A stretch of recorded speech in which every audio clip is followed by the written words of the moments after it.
Ireland, the Emerald Isle, situated on Europe's western fringe, is just a quarter the size of Germany. In every direction, its coasts surprise the visitor with their charms.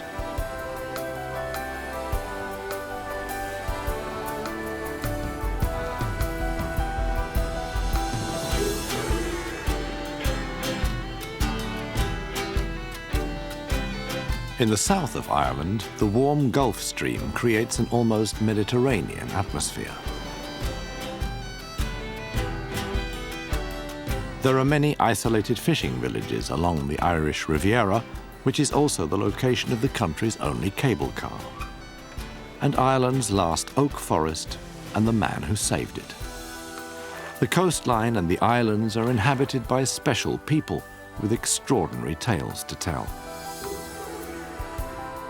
Europe's most westerly points are situated in the far south of Ireland. The counties here are home to plant life from all over the world and a wealth of legends. One such place is the little town of Blarney in County Cork. Blarney Castle may explain why the Irish are such good storytellers.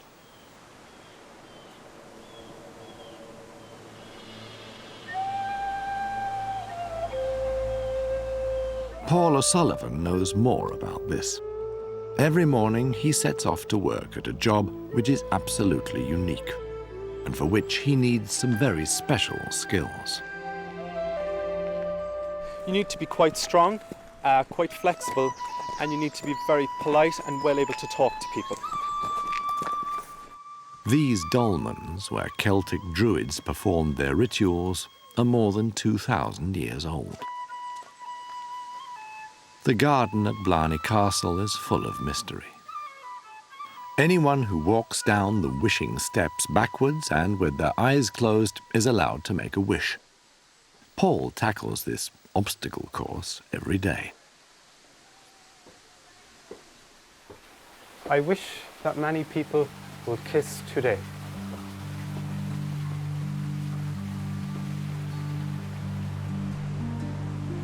Blarney Castle has existed in its present form since 1446. It's a symbol of early Irish resistance against the English, not least because it's supposed to hold the secret of the eloquence for which the Irish are famed. Just above us is my place of work. Now I must make the steep climb up. Paul has to climb 108 steps to get there. When Queen Elizabeth I of England tried to take control of the castle, the Irish owner endlessly beat about the bush, thus delaying the takeover. According to the legend, the key to this eloquence lies up here on the battlements. Paul already has visitors waiting. Who's next? Me. Hi, have a seat for me. How are you? I'm good. Now, you just lie back for me. Okay. Grab the 2 bars behind you. Okay. Now, tilt your head back and just slide back and kiss. I'm holding people while they kiss the Blarney stone while they get the gift of eloquence. This is why Paul is known as a stone Thank you holder. very much. Now, next please. Have a seat for me. How are you? Good. Now, just lie back for me. Grab the 2 bars behind you. This custom has its origins in an ancient legend. And up you come. Well done. Have a good day. Thanks, you too. This is the Blarney stone down here. The stone was actually a gift to the king of the castle, and a witch on the grounds told the king, who had a speech impediment, that if he kissed the stone, it would bestow on him the gift of eloquence. Oh, I'm going to have the gift of gab. Some visitors wish to prove this as soon as they've kissed the stone. And kiss there in front of you. Some people recite poetry, some people sing, some people just shout out some profanities. So it's quite varied what people say when they get up. Thank you very much. Enjoy your day. Okay, thank you. I got here and I didn't have a voice, and now I think I can sing. Not everyone finds it easy, hanging upside down to kiss the Blarney stone. Some experiences we've had people with, unfortunately, wigs fall off. We have people who come up crawling along the floor because they're so nervous. But the people who are nervous, we coax them in and we try and get them to kiss the stone because they've come so far. Paul gently tries to dispel the visitors' fears. Just slide in and kiss. He comes into contact with many people every day. It depends on the time of season. During the summer, I would help about 2,000 people, and during the winter, it would be in the high hundreds. They all want to kiss the stone. This is why some people call the Blarney Stone Ireland's most unhygienic attraction. Well, the Irish, I suppose, are known for being quite fun and maybe a little crazy, so doing the act of kissing the stone kind of fits that. Also, the Irish are known for being well able to talk to everybody, so it's nice to make everyone a little Irish when they come here. Queen Elizabeth I was certainly extremely annoyed by the castle owner's procrastination. "This is all Blarney," she cried. And to this day, Blarney is a synonym for meaningless twaddle. That, at any rate, is the legend.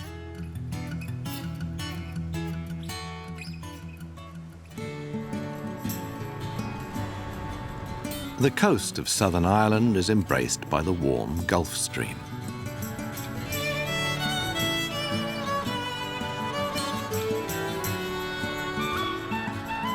Like a natural heating system, the current creates an exceptionally mild climate. Not much, however, grows on the craggy rocks.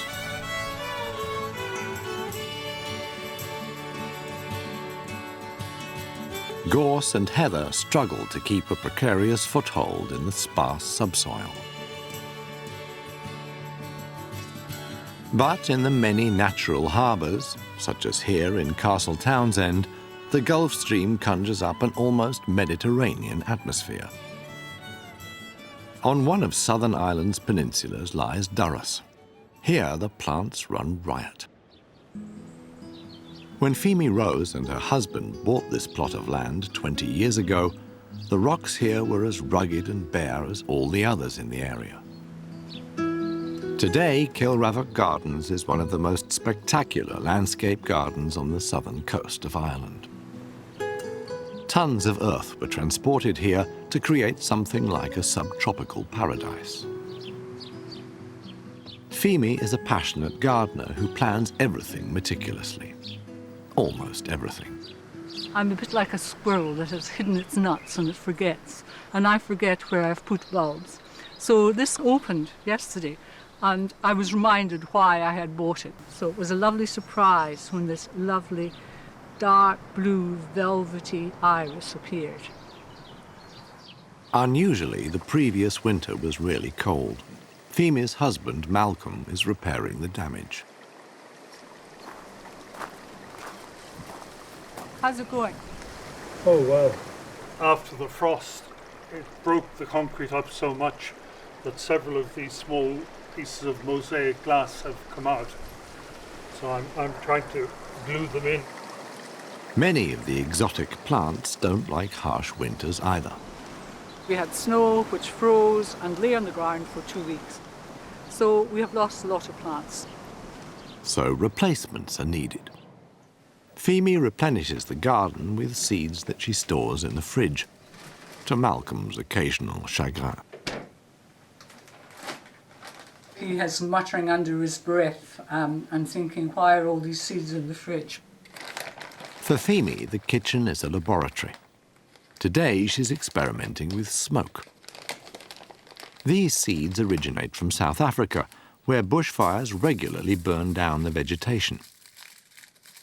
Phemie wants to partially replicate these conditions.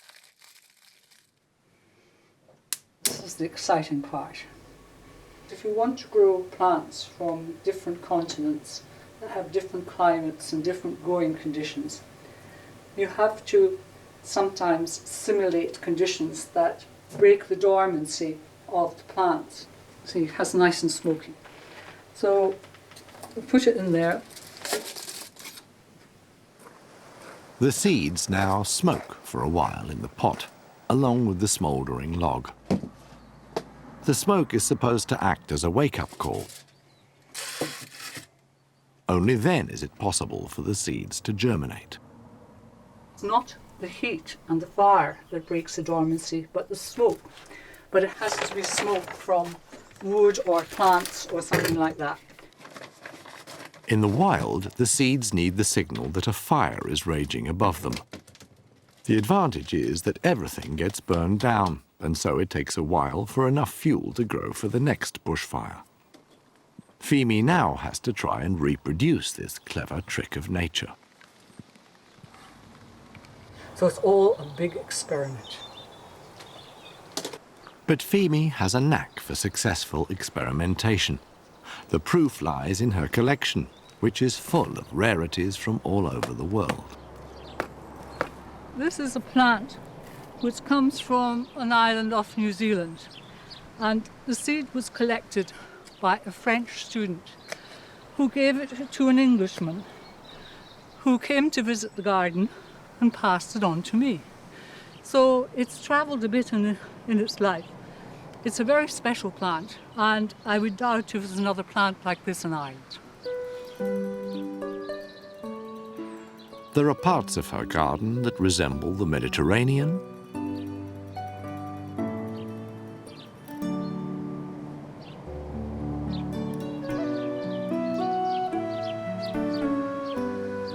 the Far East,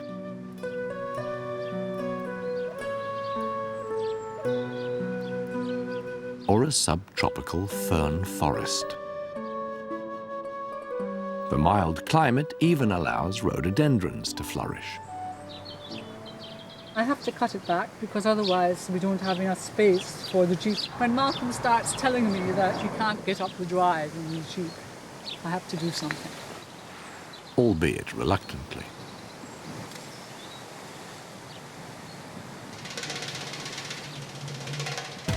The effects of the warm Gulf Stream can also be felt inland. In Killarney National Park, for example, a UNESCO Biosphere Reserve.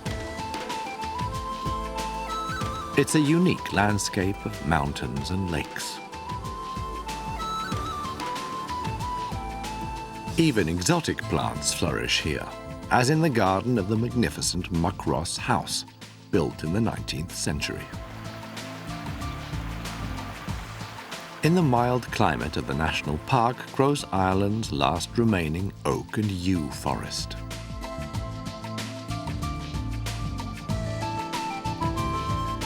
But absconders that have broken out of the mansion's garden also thrive. And in bloom, they look superb.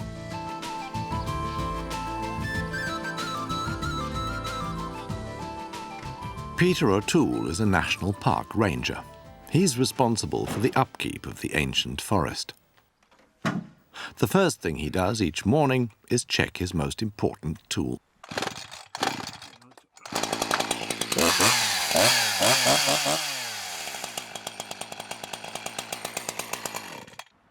Because one man's joy is another man's sorrow. The shimmering pink to be seen everywhere is the oak forest's greatest enemy.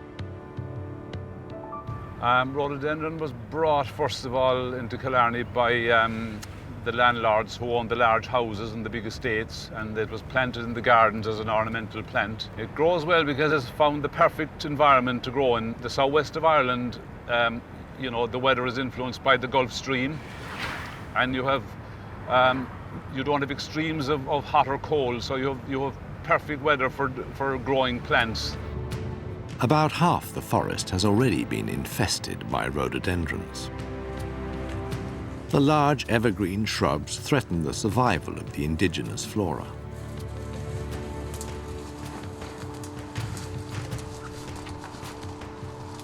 Peter climbs into a 4 or 5 meter high thicket of rhododendrons. You see a total infestation of rhododendron in the woodland, and it is, you can see, if you look on the woodland floor, it has completely devastated the natural ecology of the woodland. All the natural layers that should be on the woodland floor have completely disappeared due to the fact that there's no light coming through because of the rhododendron canopy. A fire in the thicket is supposed to drive away midges, a terrible pest in the forest. Every summer, volunteers from Ireland and all over Europe help to exterminate the rhododendrons. And we've got all your gear. Got your hatchets and stuff, right? Look, we'll work on that bit there. Look, see that area there, lads? You can stem treat all that. Peter himself works with the chainsaw. I'm actually cutting a hole into the stem of the plant so that we can inject herbicide into the plant system. There's like a lethal injection for the plant, you know, so one cut and one small amount of herbicide and the plant is effectively dead.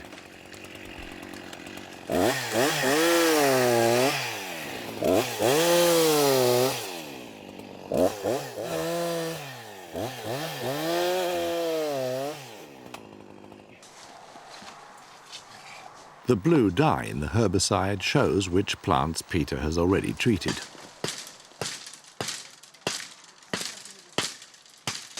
Exterminating the out-of-control exotic species has become a matter of the heart for the helpers. My ranger, Peter, he showed us all the places of like the destruction that the rhodo were doing, and like all the natural native plants are being destroyed, and that none of them are growing back. So for that reason, I hate the rhodos.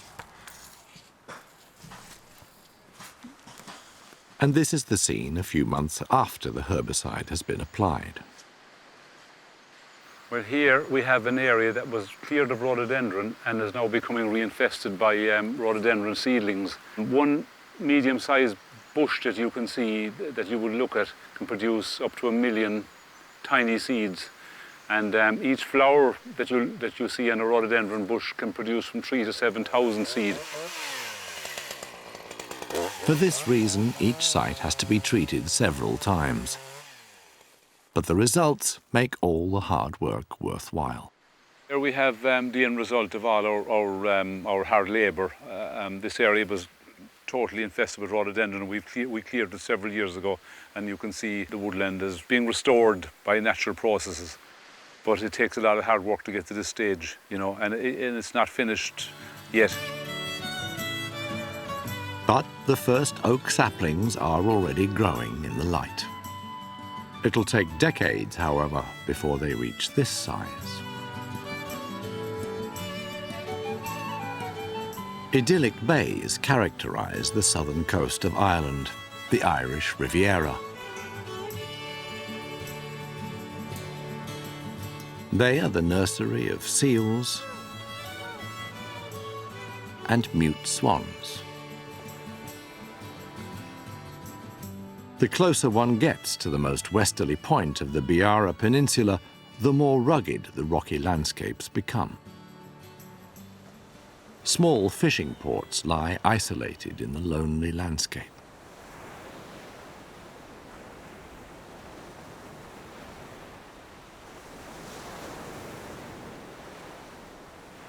Off the western end of the peninsula is Dursey Island, on the edge of the world. After this, there's no landfall until you reach America, more than 3,000 miles away. Dursey is Ireland's most westerly inhabited island. A narrow stretch of water, 230 meters wide, separates it from the mainland. It's crossed by the only cable car in Ireland. Against the magnificent backdrop, the cable car is like a tin can suspended above the water. 3 times a day, the keeper of the tin can opens his little cabin. He's something of a rascal. Hello, my name is Paddy Sheehan. I operate the cable car here in Ireland in West Cork, and I've been operating the cable car for about 18 years, and it goes across the Sound to Dursey Island. The tides are too dangerous for a regular ferry crossing. The eddies and changing currents are simply too strong.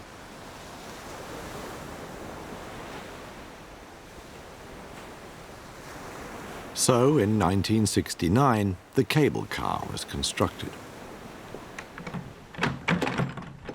Paddy tries to open the door, but I can't. The high-tech safety latch has failed. The safety clip. The safety switch latch has after dropping down, so no, you can't open it. See? This, somebody left it standing, and when they closed the door, it fell in. Now it's open, ready to go. His first passenger is a farmer.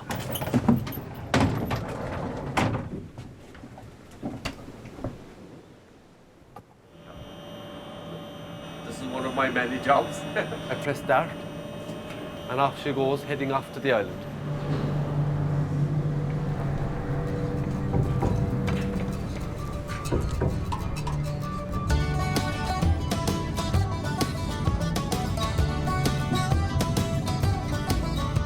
My name is Gerald Murphy. I was born and reared there. I had to move from there because my oldest child started going to school. And there was no school in the island, so I had to move out. This is the reason most of the islanders have left Dursey. But Gerald still makes the crossing every day. I'm working there. I'm going shearing sheep. Today, just 6 people live here all year round, along with hundreds of sheep.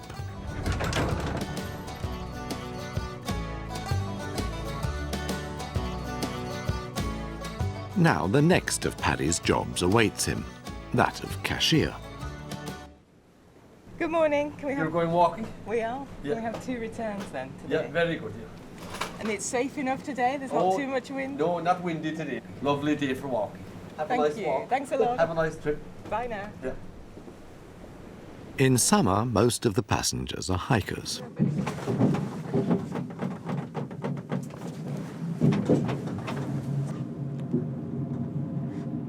These 2 are still not entirely convinced that the tin can is safe. Yesterday looked pretty stormy. It was a howling gale on the top, so I assume this would be swinging, but it's not. It's quite claustrophobic, but it's a lovely view.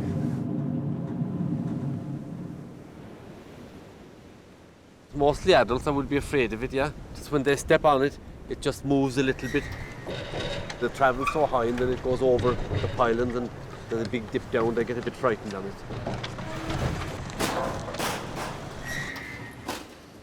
Paddy is even equipped to deal with heart attacks. It's another one of my jobs. I'm trained in defibrillation. If anybody gets knocked out, I hope I'll be able to revive them back to health. For emergencies, there's a little bottle of holy water inside the cable car. And Small prayer for everybody on board.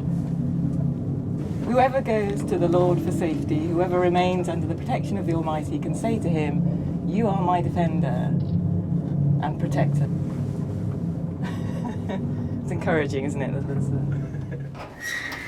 10 minutes later, the crossing is completed, without incident.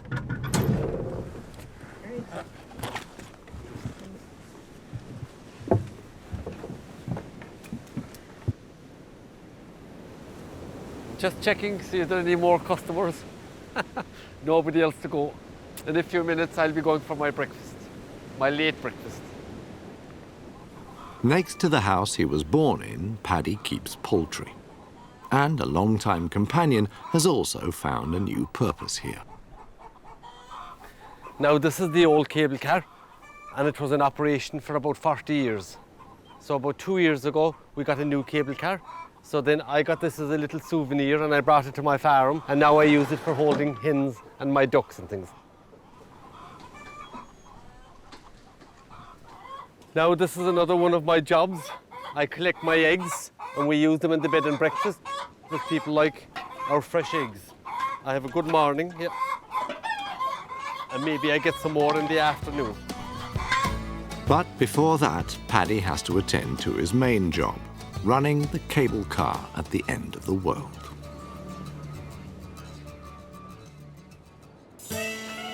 From here, the idyllic Beara Peninsula stretches for 30 miles to the northeast.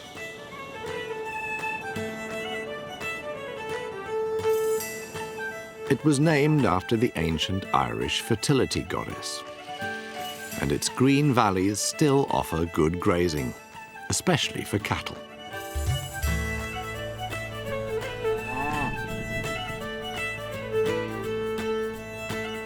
Just a few kilometres from Dursey Island is the village of Irish. Even from a distance, it's immediately clear what makes this place so special. Irish is considered to be Ireland's most colourful village. 2-metre-high fuchsia hedges crisscross the landscape.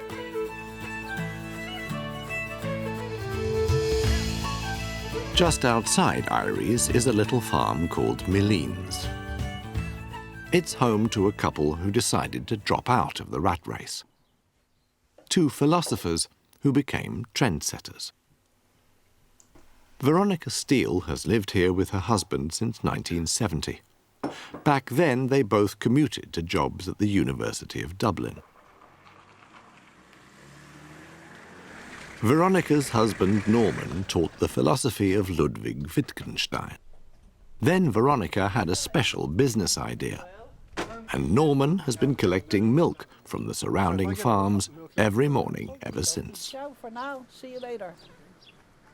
Well, I had 1 cow and I couldn't possibly drink all the milk. And I loved cheese, and it was very difficult to find good cheese. So I put 2 and 2 together and used the milk to make a soft cheese. The idea was a runaway success. Their son Quinlan now runs the family business. We'll check the card. Here he's using enzymes to extract the milk protein casein from clotted milk. We're going to slice it up and separate out the liquid. Here is a ton of milk, and tomorrow this will be 100 kilos of cheese. Quinlan has never yearned to be a philosopher. He likes making cheese. It's an art and it's a skill. It's an incredibly complicated process, and there is no end to the learning. I enjoy living in the countryside. The agglutinated milk protein is placed in moulds, and bacteria then turn it into cheese. The location of Milleen's plays an important role in creating the special quality of the cheese. Our rain is the key ingredient. First of all, we have the Atlantic, so the rain travels a long way to get to us, which means it's clean, it's not polluted. But what really makes our cheese unique is our cows just eat grass, they eat a whole range of flora. So by having quite diverse grazing, we have a diverse range of flavours. In addition, each cheese is lavished with loving care and attention. Like a baby.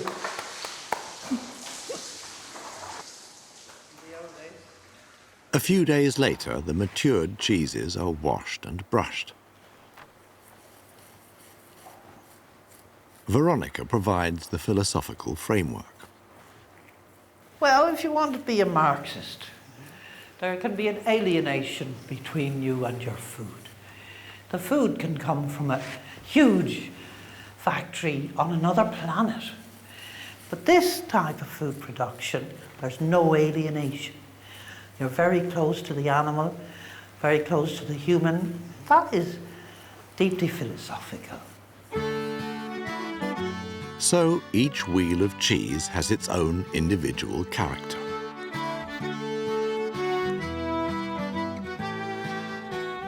Each one is different, but each is identifiably and very much Milleen's. You can't confuse it with any other product.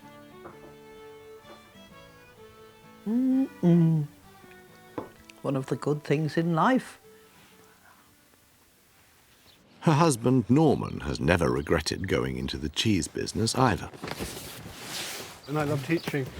But it's been a lovely way to bring up a family, a really nice place to live, and we've been very proud of creating a really good food. Once a week, Norman starts the philosophical dropout cheese on its journey out into the big wide world. Milleen's was the first Irish farmhouse cheese and now has 70 imitators around the country. Just 2 peninsulas further up the coast. Magnificent panoramas characterize the Dingle Peninsula. They've been attracting people in search of inner peace since time immemorial. This was probably true of the Christian monks who built the Gallerus Oratory, a simple stone church, in the 8th century. A few kilometers away is the little town of Dingle, after which the peninsula is named.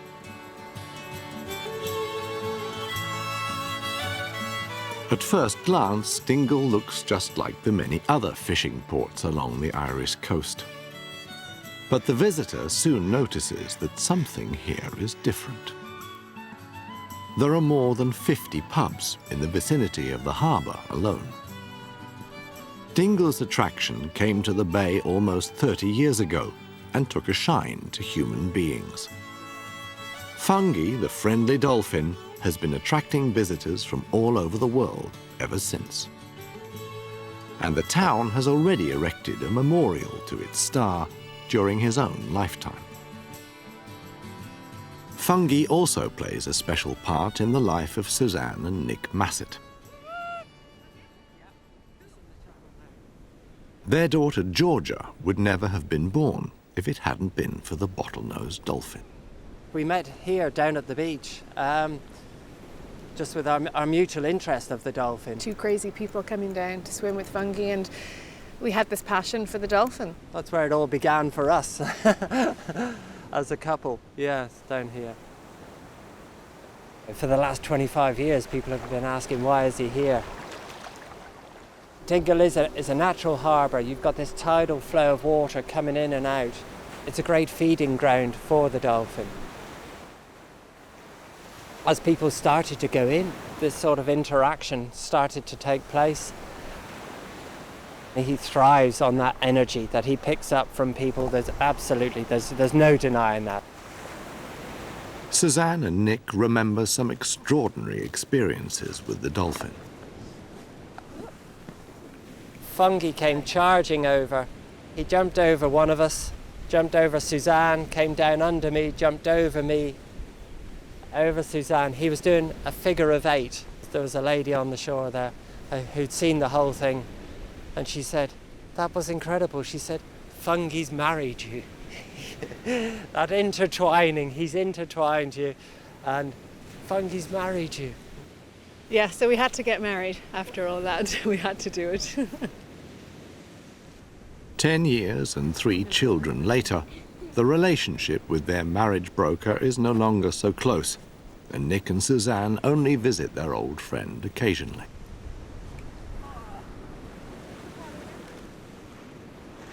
When we were swimming all the time, when we were swimming every day, it was a very intense experience, and we had a number of years of that. Priorities in life changed. We did get married and we had children, and they then become your priority, whereas for a long time in our lives, Fungi was the priority. Out in the bay, things are getting busy. 8 captains earn their livelihoods taking tourists out to see Fungi, the Dingle dolphin. The visitors wait expectantly for him to appear.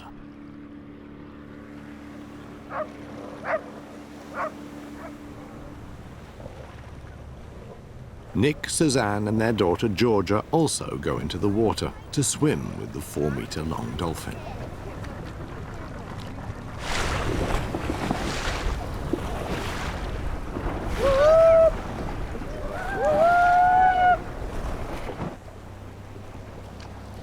You can't really attract him. He'll come if he wants, and if he doesn't want to, too bad. But you can give it a try. Fungi likes it when rubber dinghies go round in circles.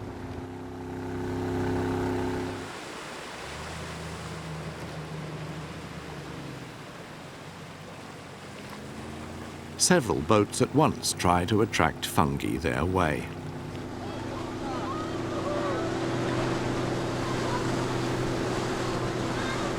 And he obliges them.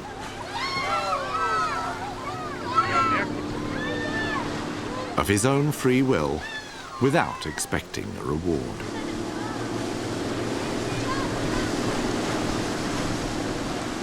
Even after all these years, he simply seems to enjoy it.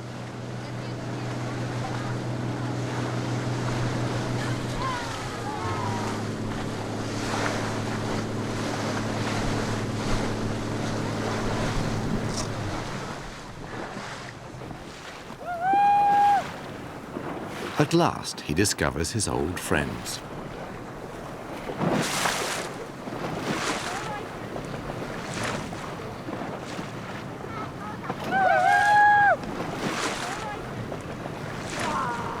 I didn't even see him coming. He kind of came from nowhere, really. I just heard Nick give a shout. The next thing I could see this big grey body right in front of me. As he was coming, I could just see the white of his beak coming straight at me. He just went streaming past. Magic. Even if it was only a brief reunion. A quick hello, but that's great. It's nice, yeah, nice to say hello, yeah. And that's all I was looking for, really, yeah. But how long can he go on? Dolphins live to be 40, maybe 50 years old. Fungi's going to live forever. It's hard to imagine the dolphin not being here. Every boat that comes into the harbour, Fungi's there to greet them. He's the welcome to Dingle, and so it'll be a great loss to the town. At least Nick has discovered a new passion for the sad time after Fungi has gone. Yeah, I suppose my fascination with fungi has developed into a broader interest in whales and dolphins. What I'm doing is recording sightings of the different species that I see here off the peninsula. And so what began as an infatuation has now become a scientifically useful pursuit for Nick. From Slee Head, he has a fantastic view over the sea, and not just of whales.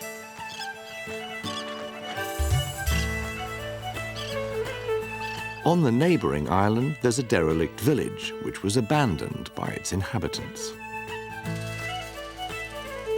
Here on Great Blasket Island, some of the great works of Gaelic literature were written at the beginning of the 20th century. One such work was The Islandman by Thomas a Croghan, which was translated into German by Annemarie and Heinrich Böll. By 1953, the last remaining inhabitants had left the island and the hard life here in search of a better, more modern life on the mainland. All they left behind were a few donkeys and a ghost village. From Easter to October, Sue Redican spends the nicest part of every year here among the ruins, all alone. I've been here since 1987. I'm just living my life here on the island. I like the peace, I like no electricity, I like the quiet, and I just feel very content here, and I wouldn't really want to be anywhere else. In doing so, Sue goes without many apparent comforts. Last year, a little girl saw me doing this, and she asked me, well, why don't you put it into your dishwasher? So I had to explain, this is my dishwasher, my washing machine, it's everything. Sue's home consists of 10 square metres of converted cowshed. Why does she do it?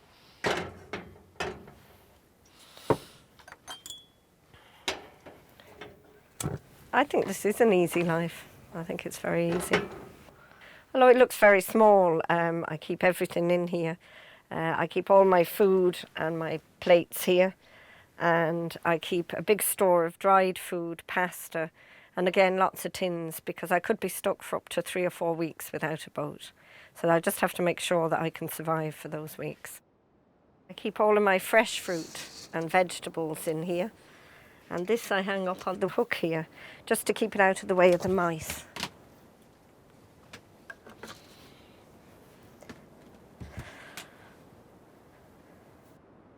I bring in books, but I never seem to have enough hours in the day to read. So I do a lot of walking, a lot of bird watching.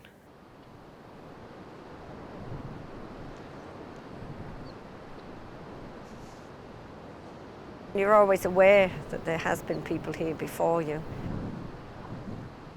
but I don't find it difficult in any way. People often say to me, have you ever seen a ghost? But I haven't seen one yet.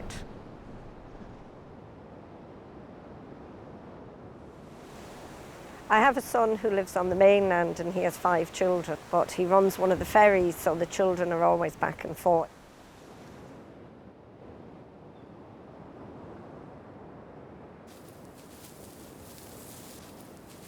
There's always the sea, there's always the sound of the wind. Really, I never feel lonely. You feel alone, but never lonely. Today, Sue wants to collect lichen. The best place for it is on the cliffs. Well, this lichen, the grey-green one, is a sea ivory, and that grows a lot quicker than the other. The yellow one, you see, takes much, much longer. But when you see them growing as strongly as they do, it's a sign that the air is very clean, that there's no pollution. So the island is a particularly good place to collect it. This is not without its dangers. Last August, while I was out, I just tripped and broke my ankle. So I had to go up to the house and then ring for the lifeboat. About 3 o'clock in the morning they arrived and took me from the island into Dingle. All in all, it took about 10 hours to get into the hospital. But Sue is back on the island again. At home, she boils up the lichen with wool. I think it's just a nice, subtle way of getting different colours. If you use chemical dyes, you just get a very even, dead colour. But when you use the dyes, they're all very natural and they all seem to blend together then, if you're weaving them together.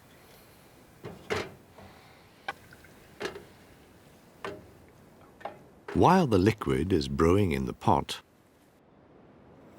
Sue sits outside and spins dyed wool into threads. I think I like spinning because it's very relaxing. You just think of everything, really. I just like looking out at the sea. In winter, Sue moves back to the mainland. There she makes hats and quilts from the wool she's spun. A lot of people have said to me, if you go to Dingle and have a shop, you know, you'd make lots of money. But I said, if I go to Dingle, I wouldn't have this, and money can't buy it. Especially not the peace and quiet, and the fact that Sue is her own boss. In the next episode, we join surfers as they plunge into the Atlantic off the west coast of Ireland. We visit the annual matchmaking festival in Lisdoonvarna.